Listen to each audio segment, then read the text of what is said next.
আমার দিকে কি আসতেছে নাকি?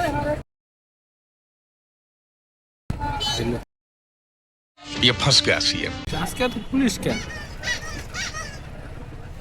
কর দিব না, কর দেওয়ার সম্ভাবনা নাই, কারণ আমার পেপারস আছে, ড্রাইভিং লাইসেন্স আছে, হেলমেট আছে, সবই আছে। ঠিক আছে, পুলিশ একটা কেন, পুলিশ 10টা থাকলেও আমার কিছু যায় আসে না, কারণ আমার ডকুমেন্ট আছে, সব কিছু রেডি আছে। আমার দিকে কি আসতেছে নাকি?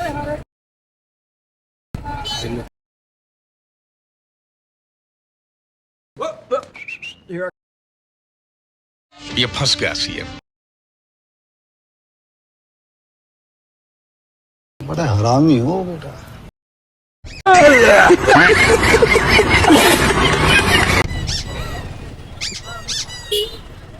এটা আছে যে আজকে গেছি, যদিও আটকায় আমার লাভ নাই, হেলমেট আছে, ড্রাইভিং লাইসেন্স আছে, গাড়ির রেজিস্ট্রেশন আছে, রেজিস্ট্রেশন করছি, যদিও এখনো নাম্বার পড়ে নাই।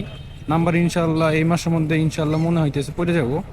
আর হইলো গিয়া আমার সব কিছু এগুলো আছে, হেলমেট আছে। ঠিক আছে, তো আটকায় কোনো লাভ নাই। আপনারা সবাই আসলে কি বাইকের জন্য সব ডকুমেন্টগুলা, যা যা কাগজপাতি লাগে, প্রয়োজনীয় ড্রাইভিং লাইসেন্স, হেলমেট, গাড়ির রেজিস্ট্রেশন কাগজ, এগুলো সব কিছু রাখবেন, যেন আপনাদের কোনো ভোগান্তি না হইতে হয়। ঠিক আছে, আর এখন তো পুলিশের যে অবস্থা, পুলিশ যদি মোটর সাইকেল দেখে, একটা বাইক রাইডার দেখে, তাহলে ভাই আপনার আটকাবই, মানে ওদের টার্গেটই হলো কি বাইকারদের।